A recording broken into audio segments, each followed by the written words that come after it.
Hello, welcome and thank you for joining us online. I'm Nathalie Teitler, the manager of the Jerwood Compton Poetry Fellowships, and I'm very pleased to present a special event featuring Hafsah Aneela Bashir, one of the Jerwood Compton Fellows, called 75 Days in Lockdown. Hafsah Aneela Bashir is a Manchester-based poet, playwright and performer, originally from East London. She is currently developing new work for the Tete Festival and has recently launched the Poetry Health Service, a project delivering poetry panaceas by the people for the people. Today, she's presenting a very special event based on something that she started during lockdown. Like many people, Hafsah found the initial days of lockdown quite difficult, and she decided that she wanted to share something that could lift people up and console them and comfort them. So for 75 days, every day she did a lunchtime reading of poetry that inspired her.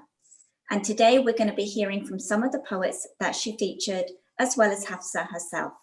So to start with, Hafsah, hello. Hello. Welcome.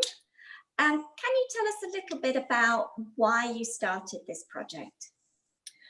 I mean, when you say 75 days, now I just think, wow, I can't even believe that I carried it on for that long. But I think it stemmed from that initial feeling that I think everybody had during lockdown, which was just a numbness and a fear of what this now meant for all of us. You know, how were we now going to connect with each other remotely now that we were being confined to our own houses? And there was a real uncertainty about the future and who we could meet, who we could not meet. And I think during that time, I had this realization that actually a lot of people are going to be in isolation. There's going to be a lot of people that probably live on their own, a lot of people that would find that kind of, that kind of order that we've been given quite challenging. And so I knew that in that state of anxiety, I can't create. I knew that I can't write any poetry. The creativity just wasn't coming. My priority was keeping my family safe. And so I thought to myself, what can I do? You know, what am I good at? And I thought I will go on Insta Live, and for an hour each day of my time, I will read into the void. And I guess some of that initially was for my own benefit, for my own mental health. Like I felt like I was doing something. I couldn't go out into the community. I didn't know what it meant now, you know, to connect when we're not allowed to be in the heart of the community. It's unsafe now to do so. And so I started reading. I started reading poetry and short stories and blog posts maybe. And I think I must have shared about 72 authors and 110 poets. And so I ended up with this like 259 page document now when I look at it. And it's so rich with writing that, you know, I want to make sure that people have access to it in some way. So this is part of that. And also that feeling of isolation and loneliness. I know that I've had that before. You know, it's no secret that 2 years ago I left a 25-year marriage, and it's a journey that I'm still processing now. And I know that I lost family and community through making that decision. And so I just didn't want anybody else to feel that isolation. I didn't want them to feel that they were on their own. And I felt like I was prepared in some way for that. So that's what I decided to do for 75 days, an hour each day. I decided to share some work, and it had a really lovely response. When you started it, Hafsah, did you realize that it was going to be 75 days? Because that's quite an extraordinary sort of body of work and such generosity on your part. No, I didn't actually. I knew that this was something I needed at the moment, and I'm going to carry it on. And because it had such a good response and I started getting feedback, there were these moments that every time I thought, okay, it's time to stop, I'd get a message in my inbox from a woman that's isolating with her mother, who she said they've got a challenging relationship. And she said, you know, they would sit and listen to that hour's session and then have conversations about it. Or there was another woman who would listen to it while she had corona, and she would time her visit to the kitchen to get her basic needs with that hour. And every time I received a message like that, I thought to myself, actually, I can't stop. I can't stop yet. I'll stop further on.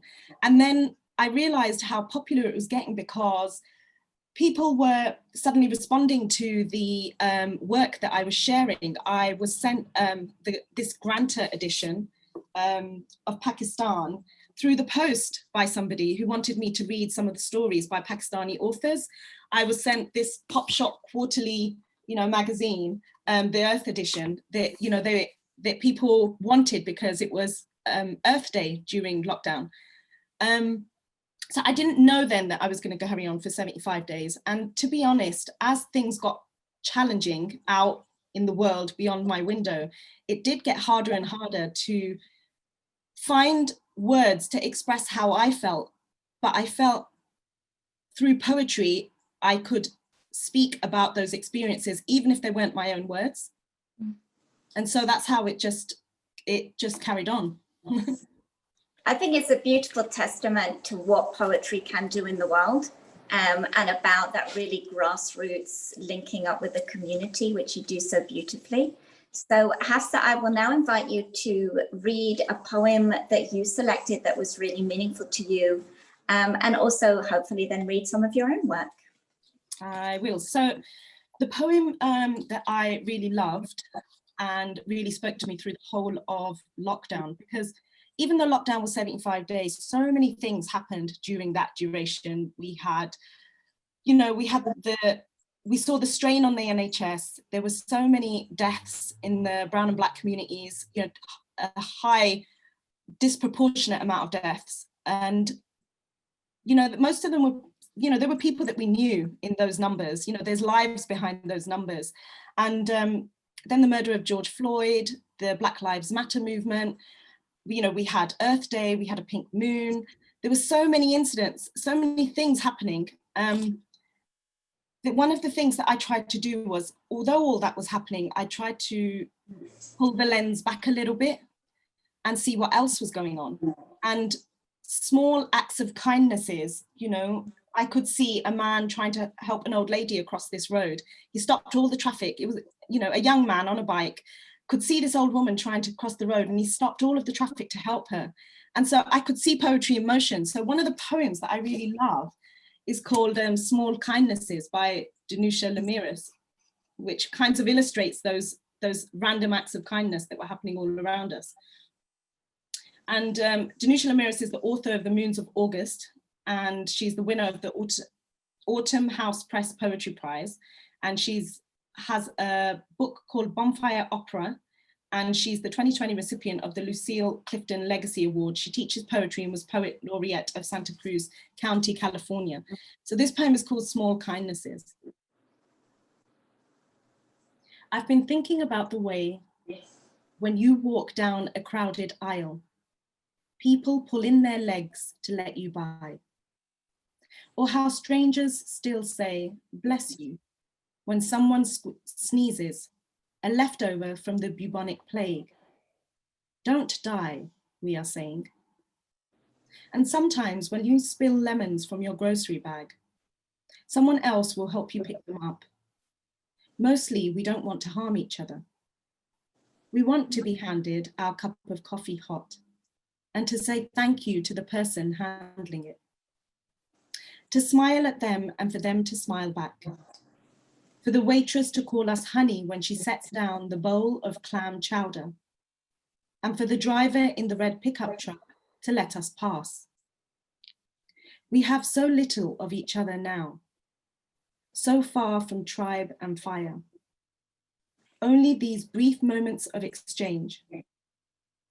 What if they are the true dwellings of the holy, these fleeting temples we make together when we say, here, have my seat. Go ahead. You first. I like your hat.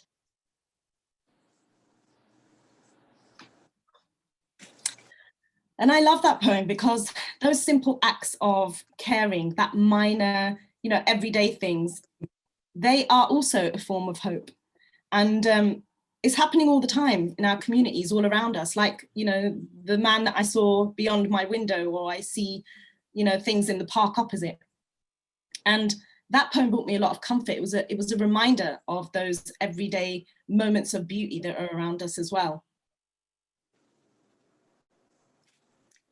And are you happy to now read one of your own poems, Hafsah? Yes, I shall read. So I'm going to read a poem that I don't often read out when I read this collection. You know, sometimes you just have a set poem out of your poetry book. So I'm making a conscious decision to go for the ones that I don't usually read. So this one is called Mother's Nature. You took your place in silence. No idea what angels inscribed on you, burying yourself in the warmth of me. Soon the soft tread of your tiny feet left imprints within my belly. What could possibly be closer? Your hands stroked the water, rippling to make room for you. When you sucked your thumb, spun circles in the dark, I soothed you to sleep.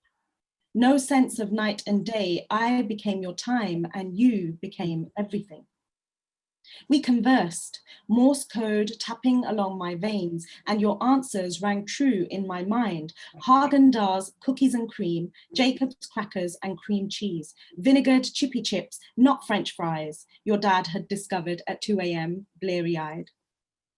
When the pillars threatened to give way, we held you in place through bed rest. You stopped spinning, filled out, pushing upwards. I protested there was no room, and you would stretch a limb as a reminder that it was hard for you too. Grinding your head against my bones, you etched out your needs, perhaps to read back one day. You needed more than this protection now. You wanted others to hear our voice, and so the slow push of determination started. You left clues along the way like hieroglyphic caves, for those that would follow you in time. And not even I expected you to emerge as perfect as you did. When the womb contracted, you heard her. When I placed you against my breast, you sighed. We hadn't changed that much. Now we would write on the outside. Your feet would grow slower than your hands, your tiny features I would marvel at. That the small circle of your mouth could make so much noise as your glazed eyes started to focus on awe. You soon grew along the length of my arms, your tight little fist gave way to unclammy palms, and you sprawled out asleep on your back, unfurling the once compact baby that was you.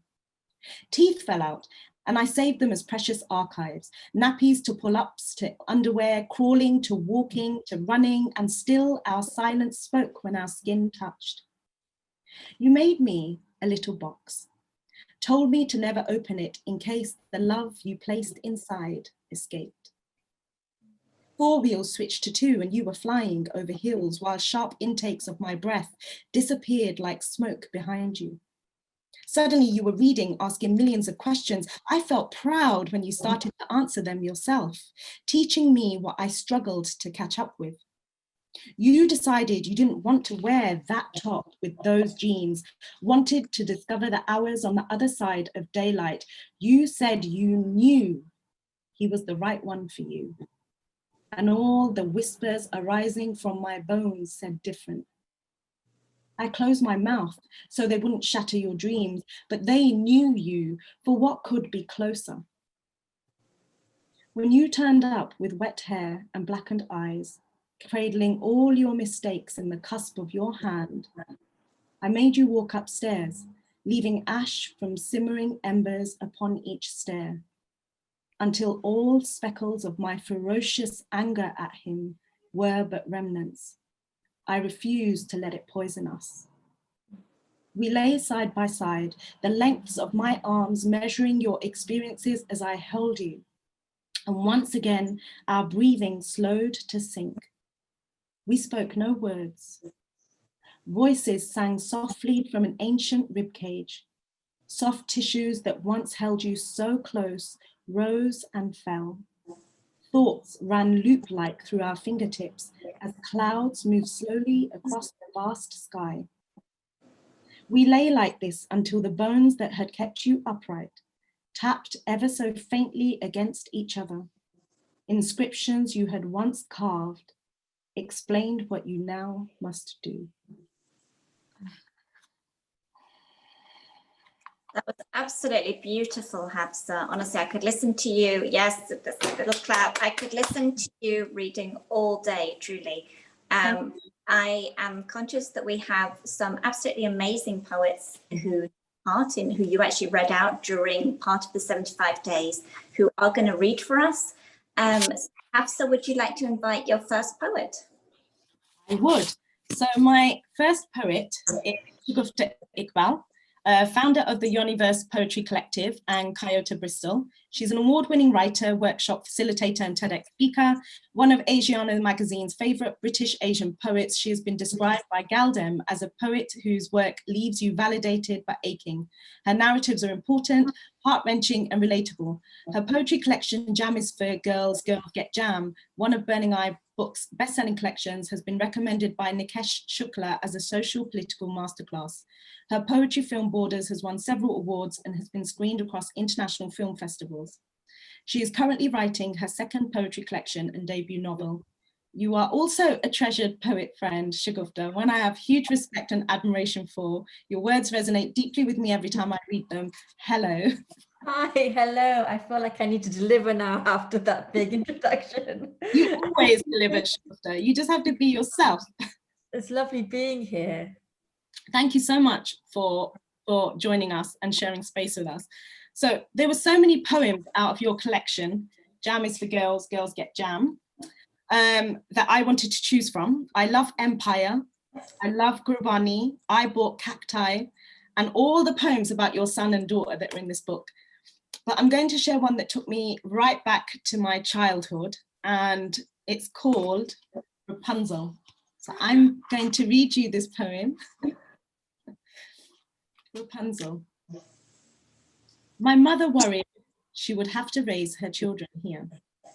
We, on the other hand, were oblivious, because on sticky concrete summer days, I remember lying on the school's red pitch and watching the waves of heat dance upwards, off the soft gravelled ground that imprinted into my skin like a kiss, leaving behind goosebumps. A playground that shrunk in size, swallowed up, folded into the vertical climb of our inner city, where colour and politics bled off the walls and stamped themselves into my memory, floating declarations of I was here, battling against the city's ability to swallow individuals and their existence. We got eaten up, chewed up and spat out. Zombies started walking our streets, crack had a free reign. And half-empty cans would sit on garden walls, spreading that stale smell of grapes, enticing the already hammered flies. And after school, between the sounds of incessant sirens, we would listen out for the chimes of the ice cream van that would rave itself onto our streets. We would drop our world at its arrival and with the neighbouring children chase down its promises with sweaty, palm-clutched pocket money, running amidst the dusty shadows of streets where guns are held over uniformed black and white. And all the while, she sat up there, a Pakistani Rapunzel on her windowsill, her hair hanging in colourful veranda. Sometimes she watched us, but on most days, she just looked out over our heads into the brick-layered horizon beyond and simply soundtracked my summer afternoons with nostalgic Gwali. Even then, I knew what she was waiting for, and I held on to her disappointment as if it were my own.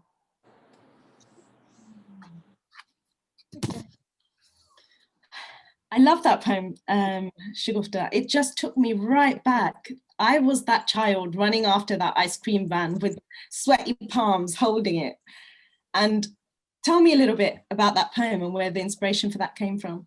That's a blast from the past. I wrote that such a long time ago and forgot about it, even though it's in the collection. I think I wrote about it because I grew up in inner city St. Paul's, and there's lots of things about growing up in inner city that are very, very difficult, hard truths to swallow. But when you're children, you accept it as truth. You accept it as your reality. And I remember seeing policemen walk around with guns. They were armed with guns. And I remember having conversations with people later on at university where they say, well, that's in America, police walk around with guns. But actually it was a policy in Bristol, inner city Bristol, for police to walk around with guns.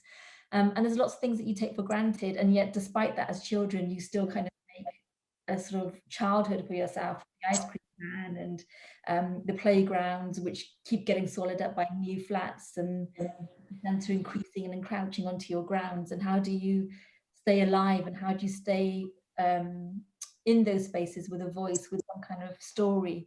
And I just remember reading all the graffiti, and Bristol's very famous for its graffiti, but there's also graffiti that's just somebody writing, I was here. In the 90s, everybody's writing I was with a Z. I know, I didn't know how to pronounce it, and then I realised I said it really posh, and that's probably not how it was meant to be. And it just kind of made me think, yes, because we are here, and you know, it seems like it's a crude kind of, you know, scribbled across a wall, but it's important that we mark our time here in some shape or form, because it gets forgotten otherwise. So yeah, thank you for reading it. I haven't heard that poem in a long time. No, thank you for sharing your poetry collection. This is a gift to all of us. Do you have a poem that means something to you? I do, and I'm going to try not to well up when I'm sharing it, because it's such a poem. I'm going to read an extract because it's a very long poem, but please feel free to go away and continue reading it, because it's an incredible poem by the poet Keisha, and it's called 12 Notes for a Light Song of Light. And whenever I'm feeling a bit kind of like, oh, it's too much, I will read this poem and I walk away like, yes, I got this. So it's definitely an inspirational poem. 12 Notes for a Light Song of Light. A light song of light is not sung in the light. What would be the point? A light song of light swells up in dark times, in wolf times, lifetimes, in knuckle and blood times. It hums a small tune in daytime, but saves its full voice for the midnight. A light song of light spits from its mouth the things that occasionally gather the dull taste of morning and cobwebs. You will not believe their thickness. And the strangest word, karnapa, so much larger than its letters, a maroon of a word, and a word so silent it's the opposite of a song. A light song of light occasionally stutters. This is par for the course. There is no need for concern, no need for bed rest or vitamins, no need to take your song in, but for the song specialist for treatment. But were you to take your light song in for a thorough checking up, a blood screening, you might discover your song has cancer, HIV, diabetes, is going blind in its left eye. You may not have strength to sing your song for this season or the next, but a light song of light cannot be held back. It cannot wait on health or a perfect occasion. And that's just an extract of A Light Song of Light, which I just think is a beautiful poem. Yes, yes, big clap. That's one of my favorite poems as well. And Shagufta, thank you so much for sharing with us. And thank you, Hafsah, for reading Shagufta's poem so beautifully as well. It really just feels like such a gift from both of you. And I'm just loving this sharing of other people's poetry as well. I think it's so wonderful and uplifting for all of us. Hafsah, would you like to introduce your second poet? Yes, so my second poet is Elmi Ali. Elmi is a storyteller invested in the mediums of writing, directing, facilitating, translating, performance and education. Based in the northwest of England, he writes poetry, short fiction and for the stage. He is interested in the intersection between language, form, translation and the ideas around creative resistance with regards to the contemporary notions of global post-coloniality in the late stage capitalist era. Elmi's latest written and directed works include Survival, Royal Exchange Collab Festival 2017, Water Seeds Not Stones, a one-man show, part of Contact Flying Solo Festival 2017, Contacting the City 2018, and Said the Seismograph About the Tremor, which was scratched as part of Holmes Theatre's Push Festival 2018. Elmi also curated the See My Dunya 2018-2019 program, an exhibition centering the stories of the Somali diaspora in Manchester. You are also a treasured friend, Elmi. We have worked together creatively on my poetry and my plays, and you have gifted a poem to the Poetry Health Service, as did Shagufta before. And I welcome you. I'm so happy that you're here, Elmi. Thank you so much. I'm happy to be here. So the poem of yours that I am going to read and that I wanted to read is from your sacred manuscript called Captions. And I say sacred because not a lot of eyes have seen this yet. So I feel very treasured and honored that you shared it with me. And the collection begins with this beautiful saying, "A greeting is a ladder. It lifts the greeters into themselves." Where is that from? It comes from a translation of the Somali word for greeting. So in Somali, you greet each other by saying salam, and salam sounds like salam, which is like the traditional Arabic greeting, but with the N at the end, it actually means ladder. Literally ladder. Okay. Literally ladder. So when Somalis greet each other, there's a number of greetings, but salam is one that we use a lot, and we literally hand each other like metaphorical ladders. So you say salam and somebody else says salam, or you say salam sare, which means hi ladder. I love this climbing into ourselves and each other. I love that. Yeah, so it comes from me trying to, because Somali is an oral language, and it was written first in the 1970s, at least in the Latin script. Before that, it was only spoken by a select group of like sort of religious elites who wrote in the Arabic script. So, but I had this crazy idea that within the language, within the oral languages, is philosophy that can be carved out through translation. And so my attempt of trying to sort of call this philosophy out of the language that's oral by trying to find out what they're actually calling to when they use the language, and how they greet each other in ideas of hospitality and things like that. So this is one of my touchstones and one of my first sort of windows into the philosophy in the language, realizing that I've been using the word salam my whole life, but not connecting it to salam, the ladder, and having those separate in my brain, until at one point I was like, oh my God, I'm handing people ladders everywhere. What does that mean? So when I was doing my one-man show, Water Seeds Not Stones, is when I brought the idea of handing out the ladders, and this is how I was greeting the sort of audience that came into the show. And the whole elaborate beginning of the show was the idea of the greeting and the importance of greeting in both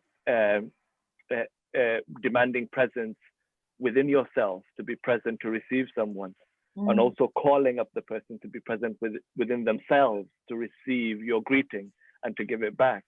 So I love greetings. And I love the idea of the ritual of the greeting. I always say, like, the English hi is a stepping stool. You know what I mean? I love the fact that your manuscript opens with that. You're greeting us as we discover you and your words. And so the poem that I love of yours that I'm going to share is called, and that I will read now, is called Flight of the Bees. What a leap to learn the steps, just once, to launch yourself swinging into the path of destiny. What a buzz to waltz from one dusty embrace at the end of a rainbow to another. The most perfect emissary, what divine purpose cultivating love, smuggling letters and fragrant declarations. What longed for guests, always welcome in the breaths of the colourful. What toasts, carrying introductions to tomorrow. What fruits swell and ripen from the real business of running the world.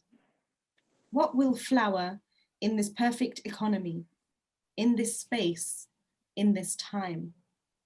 What miracles sit in six-sided wombs, dreading the varroa mite, unaccustomed to the habits of the parasites? What folly have we brought by dusting the beautiful ones out of the sky? What injustice to ourselves? What erasure? What famine furies are lurking in the place where centuries bend, from bounty to brink? What ladders we have taken for granted will fall under our feet? What will we eat? I smile so much when I'm reading this poem. I love so many lines in it. Tell me how this poem came into being, Elmi. So thank you so much for such a beautiful reading. It actually made me a little bit emotional listening to you reading it. I don't think I've ever heard anyone else read this poem. And thank you so much. That you allowed me to do that. Thank you so much.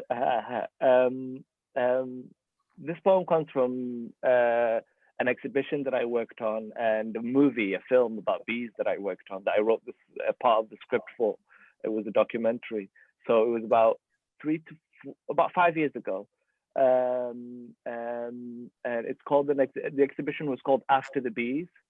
And I had a fantastic time going around the city of Manchester, visiting like apiaries on top of like the museum, on top of like solicitors buildings and random places where they had bees across the city, and studying bees and studying the ecology of a bee, and spending time with them. And it comes from a series of poems that I wrote about the bees, and I feel really privileged to have had the opportunity to like spend time with bees, because they've really taught me a lot about what I want to be as a creative and who I am as a creative. I really like the metaphor of the bee, because bees are such fantastic animals. The idea that they improve whatever they come into contact with, and they have like a perfect economy, and it doesn't affect them going after their needs. Like as a bee is visiting a flower, it's going after the nectar, but also simultaneously pollinating it.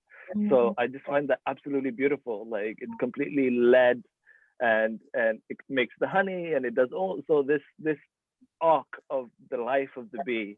The fact that it only uses its stinger as an act of life and death. Do you know what I mean? So I find the bee like absolutely unexhaustible as a mode of thinking about creativity, of thinking about life, of thinking about creative activism as this grand metaphor. And also I find myself in Manchester, and we have this grand image of the bee that the city is sort of surrounded around.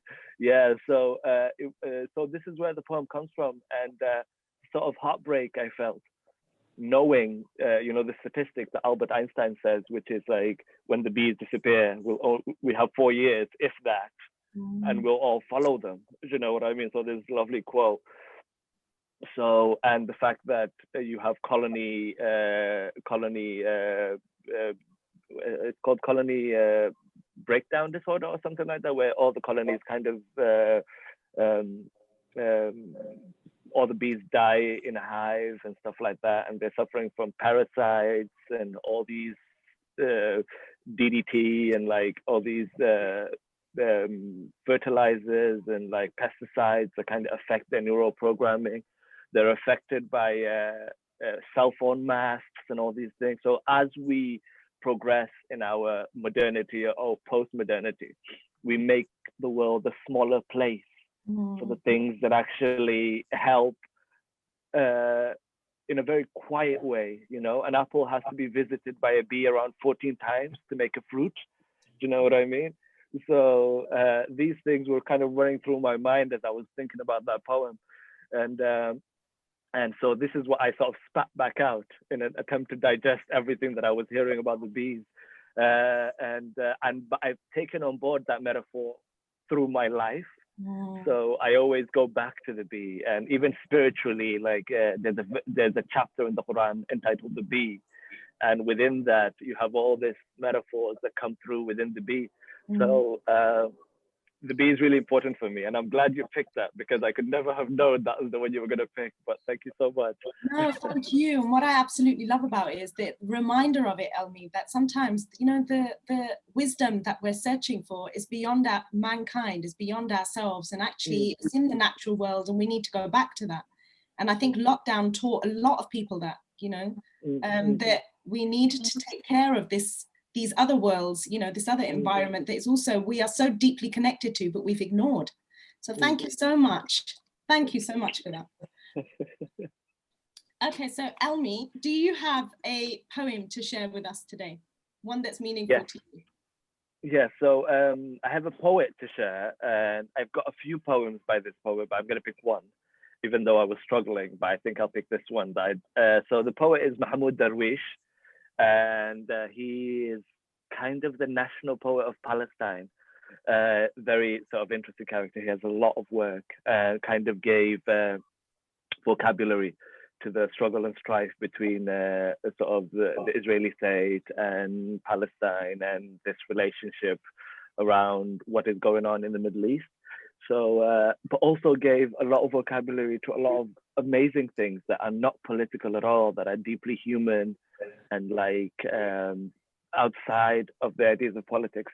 So this is from a collection. There's loads of collections that he has, but this is from A River Dies of Thirst, and it's from his diaries, and it's translated by Catherine Cobham. And the poem is called Fame. And it's a little bit long, but I'm going to read all of it, only because I did want Shagufta to read the whole of 12 Notes of Light, because it's one of my favorite poems. So I'm going to do the whole of Fame, so bear with me. So, Fame by Mahmoud Darwish. Fame is the humiliation of a person deprived of secrets. It makes him vary the speed of his walk to reassure the onlookers, as they demand that the ground is solid beneath his feet. The top of the head must not be held too high, so the sky can remain the general reference point. The frame must be slightly bowed for greeting passers-by and any birds who may be hovering close by. The left hand, wearing a watch, gold or diamond, according to who you believe, is thrust into the pocket of trousers of a neutral shade of gray, while the right hand regulates its movement by clutching a book or newspaper. The overcoat is navy blue, because any other color would stir up rumors. Fame, as it is a person being stripped naked, requires some protection under the clothes from hidden cameras full of pictures ready to be taken. Fame tempts slander to aspire to the level of crime by committing acts of spiritual assassination that go unpunished by law. Fame is punishment where no wrong has been committed, imposing a mask of contentment on the person so he smiles on demand, dictating that he stand at length with strangers even if he resents it, obliging him to utter stock phrases devoid of sense or meaning. Fame is the enemy of instinct and spontaneity, the difference between what is said and what ought to be said, and the transformation of a person into two. Having a conversation in a room with closed windows, which one of us deceived by the other, me or you? Fame is the scourge of the impulsive, and a many-windowed prison, well lit and under tight surveillance. Amazing. That was absolutely stunning, Elmi. All the poetry today has been absolutely extraordinary, and it really illustrates, Hafsah, what an amazing job that you did curating this during lockdown. My third guest is Shivanee Ramlochan, a Trinidadian poet, journalist, critic, and book blogger. Her poetry collection, Everyone Knows I Am a Haunting, published by People Tree Press, was a finalist for the 2018 People's Choice T&T Book of the Year, and was shortlisted for the Felix Dennis Forward Prize for Best First Collection. Shivanee was shortlisted for the 2018 Bridport Prize for Poetry. The Red Thread Cycle from her debut collection won a Small Acts Literary Competition Prize for Poetry, and was on audio-visual display at the National Art Gallery of the Bahamas. She is one of the most important voices to represent the modern era of Caribbean poetry, is a brilliant mentor, a generous and gifted poet friend, and I'm so happy, Shivanee, that you are here with us. Thank you so much for having me. It's a real joy and a delight to be here today. And I'm even more honoured because I know there's a time difference between where you are and where we are. So thank you so much. What is the time there? It is about to be 10 a.m. Okay, so we're good. So we met in London at the Asian Writers Festival, where we had a poetry reading together, which is where I first met you and your powerful writing. And then again, virtually, when you gave us the tools to be unapologetically ferocious with our poems and writing our truth with radical honesty. What has been the most significant thing for you in your journey with Everyone Knows I Am a Haunting? You know, I would absolutely have to say it is the dauntless generosity of people like you, of so many people who have met in the lifetime of this book, which it occurs to me now that the book is 3 years old, and I'm astonished at the kind of life that it's had. I couldn't have predicted it, and I think that's entirely up to the sisterhood that I've met, the queer community whom I've met, and I think particularly in the UK, which is where the book is published, which is also a space that, as a Caribbean person, you can feel so isolated from. And so to have that richness of generosity and givingness, of which this event is incredible proof, is an ongoing gift to me. That's the astonishment of this book, and I'm so grateful for that. Thank you so much, Shivanee. One of your poems, that it was so difficult actually to choose one poem from this collection, Everyone Knows I Am a Haunting. And the one that did come very close, and it's one that you gifted so generously to the Poetry Health Service, was Catching Devi and Shakuntala. But the one that I settled on for today was Good Names for Three Children. And I'm going to read that now, if you will allow me to. Yes, please. Good names for three children. Do not go into the dark alone. Hold my hand. I don't care if it embarrasses you or makes you fret, squirm like you were trying to crawl out of your own skin. You pull away and slice me across my Achilles heels. 3 years later, you will fling yourself from me into the grinning gamble of oncoming traffic, and your years of being carried will rush up like starving orphans to kiss your palms. Do not go into the dark alone. Remember your right to use it.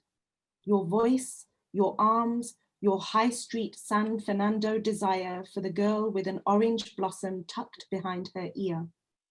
Do not wake, sleep ransacked, bleary-eyed with a fraud's tears, feeling filthy for the way you love, the how, the who, the where. I cradled your strong limbs in my belly, and they tapped out against my bones the Morse code of your whole life. Remember your right to use it. Do not forget the dead. They sit at your table to stave off food poisoning.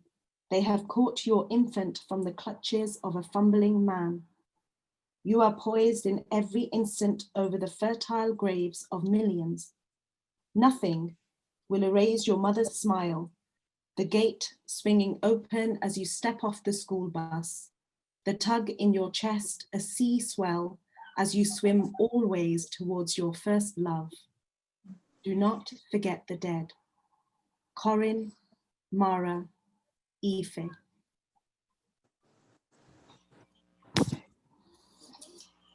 I love this poem because, Shivanee, in lockdown, I worried about how to keep my 5 children safe.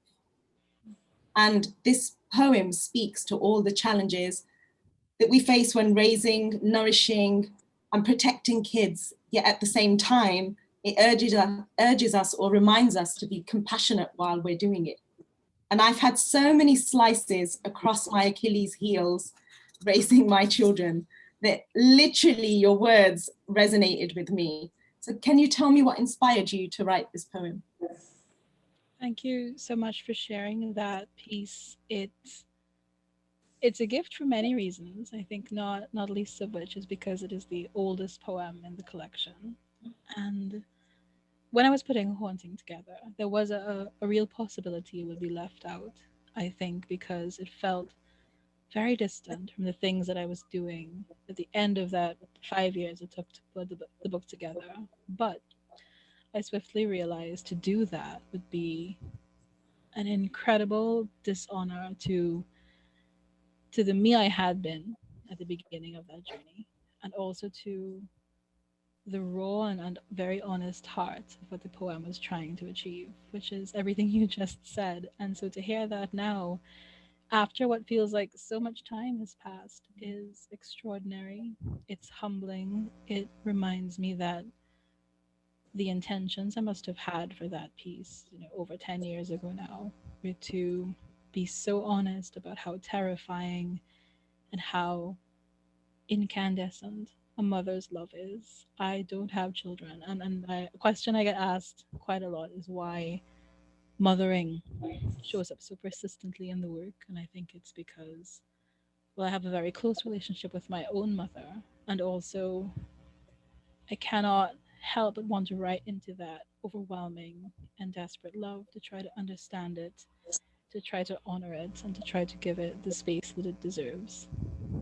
It's beautiful, beautiful, coming from a mother. And I guess it just speaks to the treasure that, we can mother many, many different people, and it doesn't necessarily have to be our blood children, and you write about it so well that so many lines resonated with my experience. So thank you so much.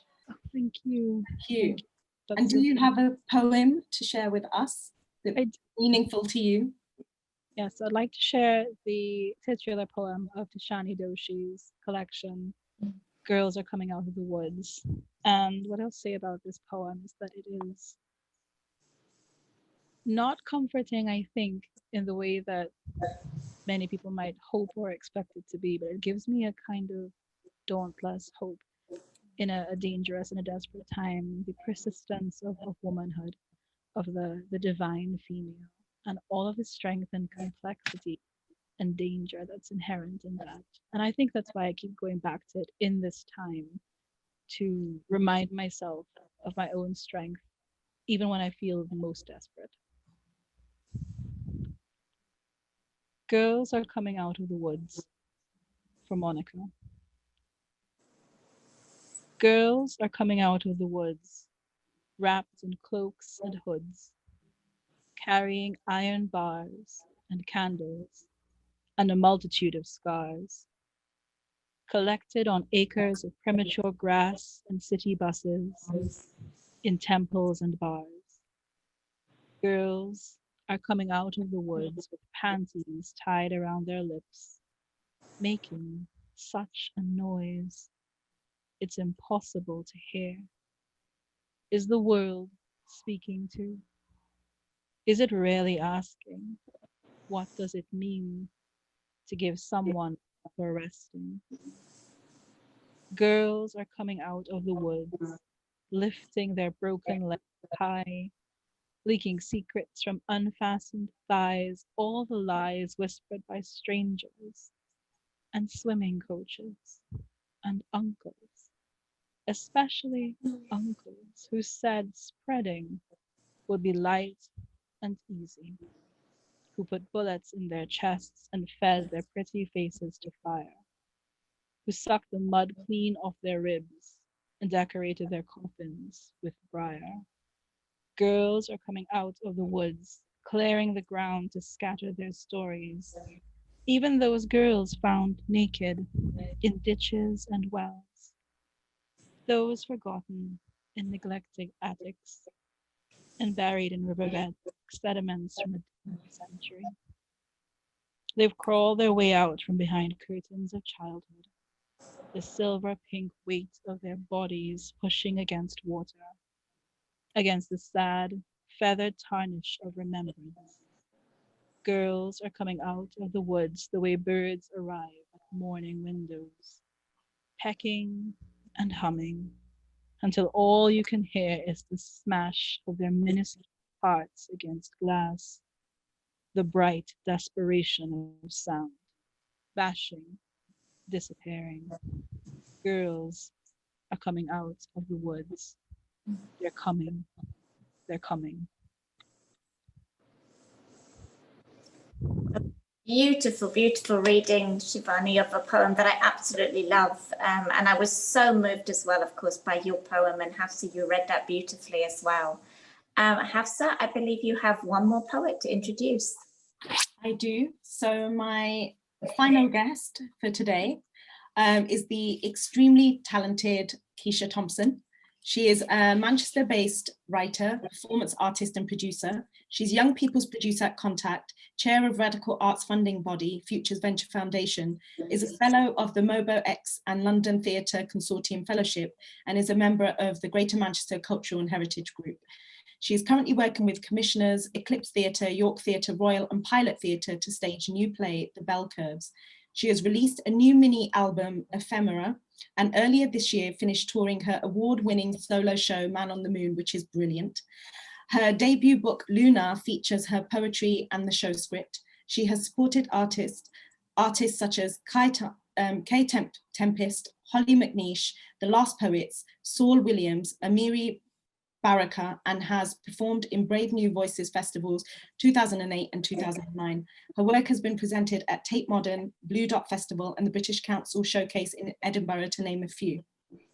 She has also donated a poem to the Poetry Health Service, is a great enabler, poet friend, mentor, a British Bake Off watching partner, and an all-round top woman.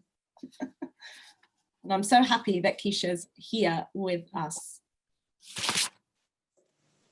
Hiya. Thanks for having me. Thanks for taking me. I know you're a very busy woman, and I love the fact that you're here. So your collection, Luna, is one of my favorites on my bookshelf. Can I just? Oh no! And it is. It's one of my favorites, not only because it's a collection that oozes creativity and talent, or that it explores the themes and emotions in such a visceral way around the complex relationship that you have with your father. But what I find most intriguing is your use of mathematical signs and symbols. So I was never good at maths, right? And I shy away from anything to do with maths. But I love what you've done here in this book. And one of the most heart-wrenching reads is your Noughts and Crosses poems, where you are meeting your dad, each line revealed in an actual Noughts and Crosses box. So what was your thinking behind presenting the poem in this way? It felt like I kind of had to. It was one of those beautiful moments where the idea kind of just presents itself to you and it's like, hey, and I'm like, oh, there you are, hi. Surprise. Because the argument happened around the book Noughts and Crosses by Malorie Blackman. I was just reading it outside of his flat, waiting for him, and he detests fiction.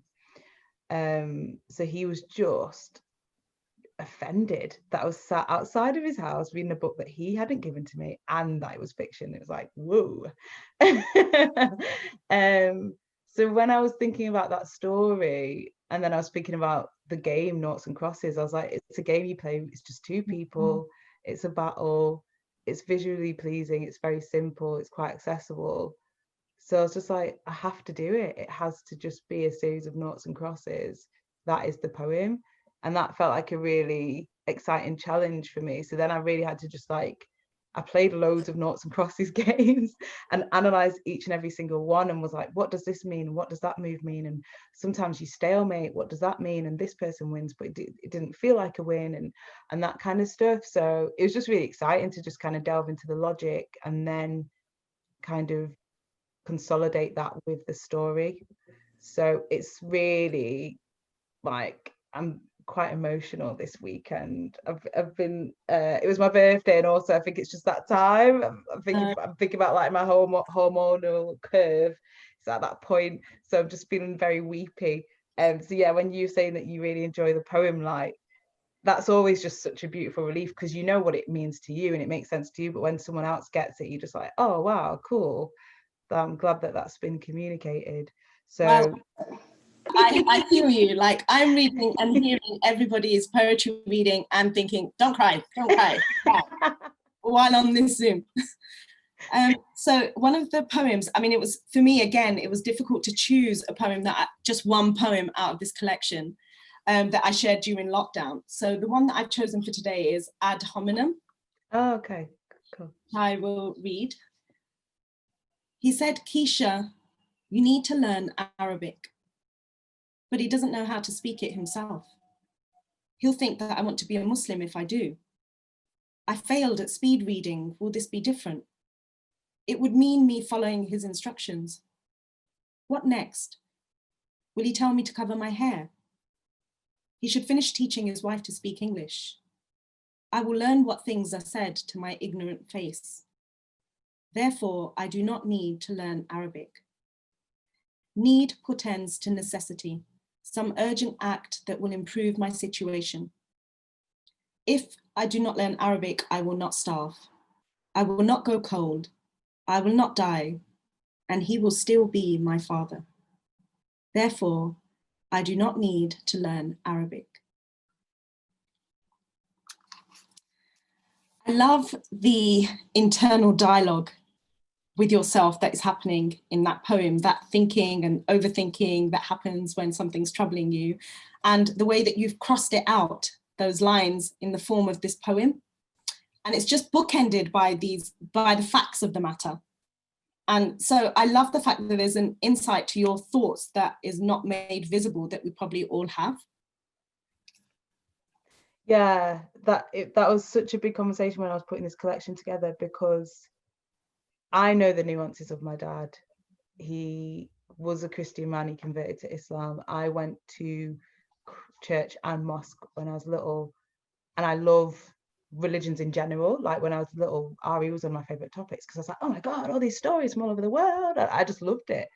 And I was like, I want to be able to express the complex feelings and thoughts that I have around religion, and that I've had to have with my dad, with him trying to share his religion with me. But it's so hard in this context. And I was like, you know, Islamophobia is real. It's real, and it's alive, and it's corrosive. And I don't want to feed into any kind of rhetoric like that. So I was so I had all these big conversations with my editor with all of the poems, because I was like, how do I express my internal conflicts and conversations that I've had just around spirituality and accepting religion in my life without feeding into this big, horrible, toxic thing? So I'm really glad that poems like that have landed where you understand where I'm coming from, and it's not an attack on anyone's views or spirituality, or it's just the complicated nature of culture and religion sitting along each other, and then the dynamic of your dad trying to tell you what to do. Thank you so much, Keisha. And I love the whole collection. It's one that I'm always recommending to so many people. I absolutely love it. And the fact that it's got your script to your play at the back of it is just such a bonus, which I have seen and everybody needs to see. So do you have a poem to share with us that's meaningful to you? I do. So I've got the book by Kai Miller, A Light Song of Light. Beautiful Jamaican poet. And I just thought I'd pick this poem because it gives me solace in that whole thing of embracing the unknown. I'm very much someone who finds comfort in appreciating doubt, appreciating what it feels to be uncomfortable, and knowing that you can be liberated by that. So this poem is called If This Short Poem Stretches. If this short poem stretches beyond its first line, then already it has failed, become something else, something its author did not intend for it to become, a misbehaving, rambunctious, own way thing. its surreptitious journey a secret known only to itself, its tongue its own. The author is destined, I am afraid, to write poems that escape. This, for instance, was to be just one line long, or even one long line, dedicated to Mervyn Morris and his love of brevity, but it has become something else entirely. The poem sings its own song, reaches its own end in its own time. Thank you, Keisha. That was absolutely beautiful reading. And that's the second time that we've had Kai Miller coming up, which I think is a real testament to the power of his work. And Hafsah, thank you also for sharing Keisha's work. And it's been absolutely extraordinary range of readings. Hafsah, what's it been like to hear those kind of read back to you and to hear it kind of live? I mean, it's been lovely not to hear my own voice only. I did that for 75 days. But I think there's something really beautiful about sharing each other's work and sharing poetry across, you know, these physical borders now, you know, these screens, you know, these, our houses, you know, there's time and space. And the beauty of hearing the poems come to life from other people in other people's voices, I think is just something, is wonderful. I love that. But I also love the fact that, you know, poetry can just reach out through the darkness a little bit, you know, and remind us that we're not on our own. And just listening to everyone's poems and the words that they've shared, I can't tell you how my chest feels so full, like under my chest bone, my heart has swollen to like this much. So I'm really grateful for everyone that came on today. And I know that it's a busy time for everybody or not, but the fact that you took the time out to come and share space, thank you from the bottom of my heart. So the poem that I would like to read is fitting, seeing as we're coming to the end of this event, and it is the final poem of my poetry collection, the Celox And The Clot. And this poem is called Brown Bodies. A'udhu billahi minash shaitanir rajim. Bismillahir rahmanir rahim. Where I come from, we begin by warding off the devil first, then praise the Lord's name, most merciful, most gracious. Alhamdulillahi Rabbil Alameen, Ar-Rahman Ar-Rahim, Maliki Yawmiddin, Iyyaka na'budu wa Iyyaka nasta'in. I pray for guidance, for lordship, for mercy. Ihdina as-sirat al-mustaqim, sirat al-ladhina an'amta alayhim, غير المغضوب عليهم ولا الضالين. Amen. The opener. Verses that are mother to our holy book. A cure, the key, a foundation for seekers of truth, 7 repeated verses 5 times a day, and yet man has learnt to twist my Lord's words for power. By the orange glow of burning bushes, I have seen altars in alternate worlds, where brown girls swathed in white cotton are led to lie on concrete slabs for sacrifice.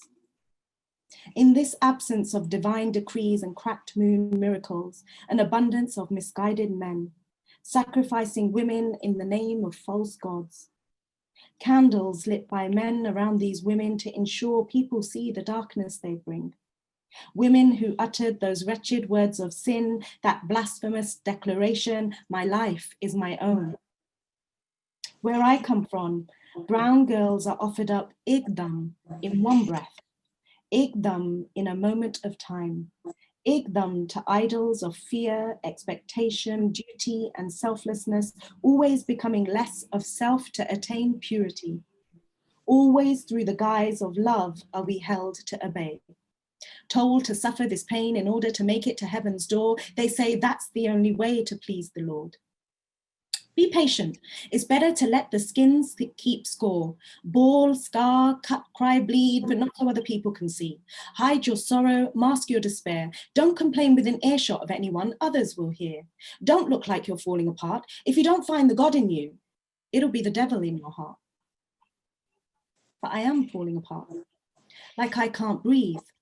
A fresh hangman's knot formed in the lynch ground of my gut each day. We, the women who fear the deaths of our hearts more than the deaths of our bodies. In my world, planets stop and slowly orbit in opposite direction and everything feels wrong. How we're indoctrinated to believe it's the woman always who must bow down, to adapt, to appease, to silence herself in the grand scheme of things. This is our way, they say, how it's always been. We, the investments, the value on honor, performing for people our parents always talk about. Beta log kya kenge? You always worried what the people would say. We, the retirement plans of in-laws. We, the bodies pounded by misogyny and female toxicity. We, only as pure as our sacred vaginas. We judge for the veiling or the unveiling of our bodies. We, our worth measured only in relation to others. So when we are finally on our own, we're left to wonder what it is that we amount to. Just keep cooking the things he loves. He gives you money, doesn't he? Big house, a fancy car, all of the above. I've been trying to tell you all that we aren't as close anymore. Don't bleed on the tablecloth, go cry elsewhere. If you're religious enough, depression won't affect you, my dear. But I don't want to stay in a marriage where I can't be myself. Each day the weight crushes chestbone to powder till this heart has no covering at all. I've told you I'm not doing this anymore. Think of the kids, dear. Don't be naive. Concentrate. Who will ever marry them if you separate? Be positive. Remember God. You're in a better position than others. Stop with these heathen thoughts and busy yourself with zikr. Where I come from, scaffoldings of support, a spider's silk web. One gust of strength, quickly nothing left. Soon fossilized women, curled up fetus-like, emerge in battered leather suitcases buried deep beneath the earth. Sabakesa, one shot to the head, a gunny bag, a shroud dumped along a riverbed. My sisters Banaz Mahmood and Kandil Baloch, Shafalia Ahmed and Samia Shahid, Rania Alayed and Samira Nazir, Khalda Bibi and Samia Sarwar, Ghazala Khan and Sadia Sheikh, Farzana Parveen and Ruxana and Naz, Saira Rani and Sabine, Tandi, Farkhanda Malik Zada, whose name meant to prosper. These women sacrificed to false gods I do not recognize, courageous women who had once said, my life is mine, dared to hold a mirror up to people's pain, to free themselves of violence, inequality, predation, challenging patriarchy, always fucking patriarchy, the kind of patriarchy not limited by color, injustices inflicted by all men with power. Courage is standing up to propagators of shame. Courage is challenging man-made notions of honor. Courage is knowing that women die for speaking their truth. Cursed be the red-eyed demons reading my beloved's Lord's decree backwards, these sisters all made to step backwards, robbed of stepping into the lives they'd yearned for. My God is not unjust, I whisper. My God is not unjust, I say. My God is not unjust, I scream. Who the fuck are you worshipping? 2 minutes to midnight, New Year's Eve. Stood alone in the dark of my garden, I gather the bones of my spine and stand tall, learning that the capacity to be alone is the capacity to love, with no conditions, no possession, no addiction, no reliance, allowing others absolute freedom, letting no one harness yours. I must teach those around me that things are going to be different now. فَإِنَّ مَعَ الْأُسْرِ يُسْرًا فَإِنَّ مَعَ الْأُسْرِ يُسْرًا فَإِنَّ مَعَ الْأُسْرِ يُسْرًا. The sky is a furnace of raging color, and I know in my bones that it celebrates for me. Ablaze in the hope of new beginnings is so close I can touch it. No more will I exile myself from myself. I'm ready. My life is my own.